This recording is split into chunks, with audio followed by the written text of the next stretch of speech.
so hard being the talent sometimes.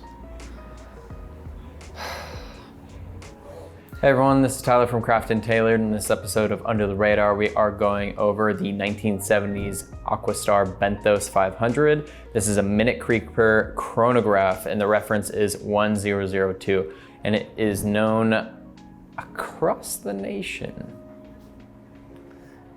It is known far and wide.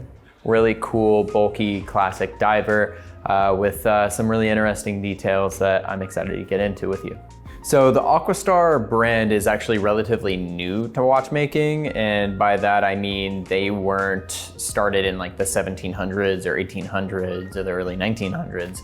The Aquastar brand came to fruition in 1962, and from the get-go they were known for their aquatic sports watches, whether it be diving watches or yachting chronographs, or just water sports watches just in general. And that kind of makes sense given like the name Aquastar. You can tell that they're kind of going in a direction with their timepieces. But nonetheless, this brand came out of Geneva, and among those other water sport based watches, the Benthos 500 reference 1002 was actually regaled as the very first sports watch to have a depth rating of 500 meters. So the Aquastar brand comes into business in 1962, and shortly after, they are already pushing the boundaries of watchmaking and sports timing pertaining to, diving and depth, which is really cool, and also just kind of a way for them to shake up the scene and become known really quickly. So the Benthos 500 is actually a really interesting watch, and that's due in part to the movement, which is an A-shield caliber 2162. And the 2162 is a running chronograph minute creeper. And what I mean by that is there is this very big and broad orange loomed hand that is consistently creeping around the dial at increments of 1 minute or 1 hour when it makes a full revolution. And once we hit the reset button, it goes back to 12, and once it resets, it starts creeping again to go through that 60-minute revolution. And that is essentially what we track the bezel to, and there's a pretty satisfying sound to the bezel.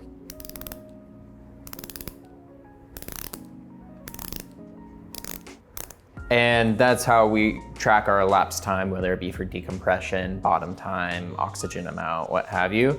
And we have kind of odd placement of the crowns here. We have like your winding crown, it's a screw down crown, and that's gonna be at the 2 o'clock. And then at the 4 o'clock, we actually have our chronograph reset, and that just resets it back to 12, and then it starts running again. And we call it a minute creeper because it's not an obvious chronograph, it creeps around the dial.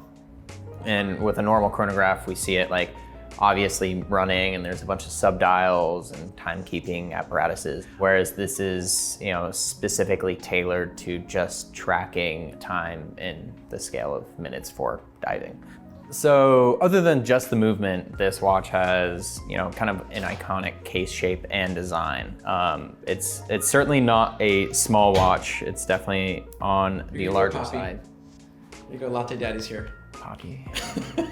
That's what you thought would be appropriate for this program?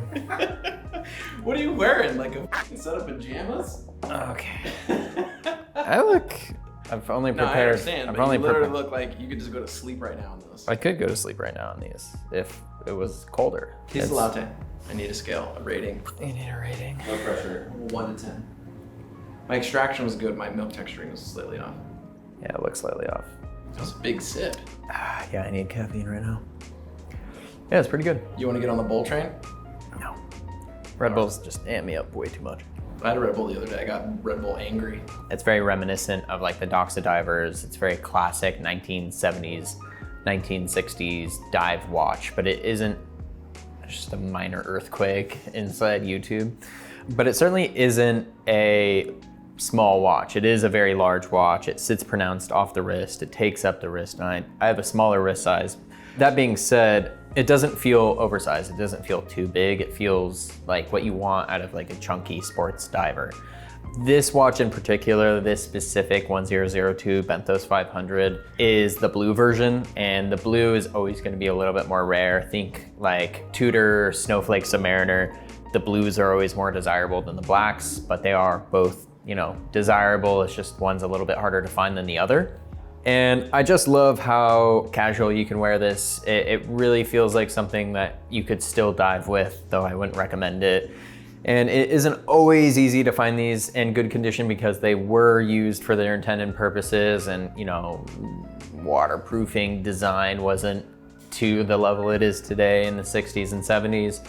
But when you do find them in really good condition, they are a really special watch. For the amount of, you know, history and innovation that came into this watch, and uniqueness and size compared to modern size scaling, there is a lot of value in these watches with where they're priced at. Just gotta wait for the sirens. Yes, sir. Hey, Tyler, go f yourself. There you are, Pete. Where do you want to put this? Thank you. Put it right here. It's hot. Okay. Love you. Hot. Say that. Love you. You're good. You hear that? You said it. I got it on camera. You got it on camera. Proof. Yep. There's love here. Even though there is a cult-like following with these watches in specific, they're not as mainstream as I think they should be, because they're a really cool, oversized, innovative diver. And that cult-like following is kind of driving the market. And once the sort of mainstream collector base catches onto these, I don't see them lasting in that under $5,000, under $4,000 price point. Definitely an under the radar piece. Definitely a good watch to purchase, especially if you like chunkier designs, and especially if you can find them in really good condition. This one specific is the more rare blue dial. It has a really nice patina to the lume, and it's in really exceptional condition. This Aquastar Benthos 500 is for sale. It is on our website at craftandtailored.com. And with that, I want to say thank you for watching. Be sure to like, comment, and subscribe. You can follow us on Instagram at craftandtailored, and you can follow us on TikTok at craftandtailored. If you have watch questions, we are here to help. You can drop us a line at info@craftandtailored.com. Thanks. See you in the next one.